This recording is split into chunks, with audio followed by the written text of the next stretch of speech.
Halo semua, selamat datang di channel Anime 2D. Pada video kali ini, Mimin akan membahas anime yang berjudul Dandadan. Anime ini menceritakan tentang dua siswa yang terlibat dalam hal-hal absurd seputar alien dan hantu. Tanpa basa-basi, kita langsung gaskeun ke episode pertama. Suatu hari, seorang gadis bernama Momo Ayase diajak kencan oleh pacarnya. Namun, pacarnya memaksa sehingga Ayase menolak dan bahkan menendangnya. Akibat sikap itu, pacarnya memutuskan hubungan mereka. Ayase yang masih duduk di bangku SMA merasa galau karena kehilangan cinta pertamanya. Untuk menenangkan diri, ia berjalan-jalan di lorong sekolah. Saat itu, ia melihat seorang siswa laki-laki tengah dibuli oleh teman-temannya. Merasa iba, Ayase membantu siswa tersebut dan membuat para pembuli mundur. Setelah itu, Ayase melanjutkan perjalanannya. Namun, di tengah jalan, siswa yang ia tolong tadi menghampirinya. Siswa itu bernama Ken Takakura, seorang pecinta UFO dan alien. Ken berbicara dengan penuh semangat, bahkan menunjukkan majalah tentang UFO. Namun, karena Ayase sedang patah hati, ia merasa kesal dan menanggapi Ken dengan kasar. Tak lama, Ayase menyadari sikapnya yang berlebihan dan meminta maaf kepada Ken. Mereka pun mulai mengobrol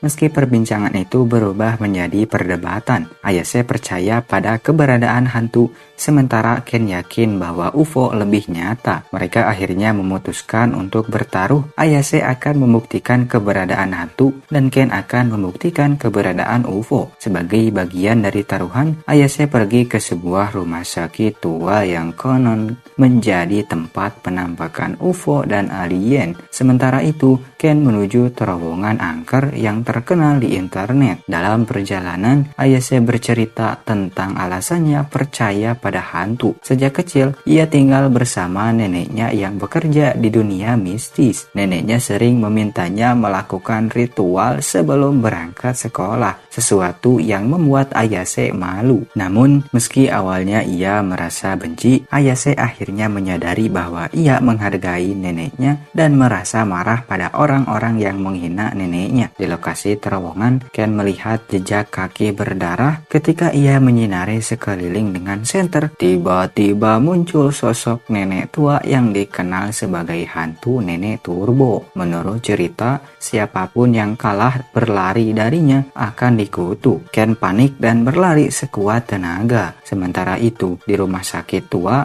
Ayase bertemu dengan alien berbentuk manusia. Ia ditangkap dan diculik ke dalam UFO. Saat sadar, Ayase terkejut karena tubuhnya ditelanjangi dan dikelilingi oleh alien. Para alien itu mengungkapkan bahwa spesies mereka tidak memiliki betina sehingga mereka ingin menjadikan Ayase alat reproduksi untuk menyelamatkan ras mereka. Kemudian Ayase melawan, tetapi para alien menggunakan gelombang untuk mempengaruhi pikirannya. Di tengah situasi itu, telepon milik Ayase berbunyi. Ketika salah satu alien mencoba mengambil telepon tersebut, tiba-tiba muncul hantu nenek turbo. Sosok itu ternyata adalah Ken yang dikutuk hingga tidak bisa mengendalikan tubuhnya. Dengan kekuatan kutukan, ia menghancurkan para alien itu. Meski begitu, beberapa alien tetap melanjutkan eksperimen mereka. Dalam keadaan terdesak, Ayase teringat ajaran neneknya tentang teknik mengendalikan ki. Mengejutkan, ia berhasil memunculkan kekuatan espernya yang menghancurkan penghalang para alien. Namun, Ken yang masih berada di bawah kendali kutukan nenek turbo terus menjadi ancaman. Ayase pun menggunakan kekuatannya untuk mencoba menghilangkan kutukan itu. Sayangnya, roh nenek turbo berkata bahwa kutukannya hanya bisa hilang secara total jika mereka mengambil kemaluan Ken di terowongan angker itu. Setelah berhasil keluar dari UFO, mereka berdua kembali. Namun, Ayase harus terus menggunakan kekuatannya untuk menahan kutukan nenek turbo yang masih mengintai Ken. Mereka berdua terkejut oleh pengalaman aneh dan realita yang baru saja mereka hadapi.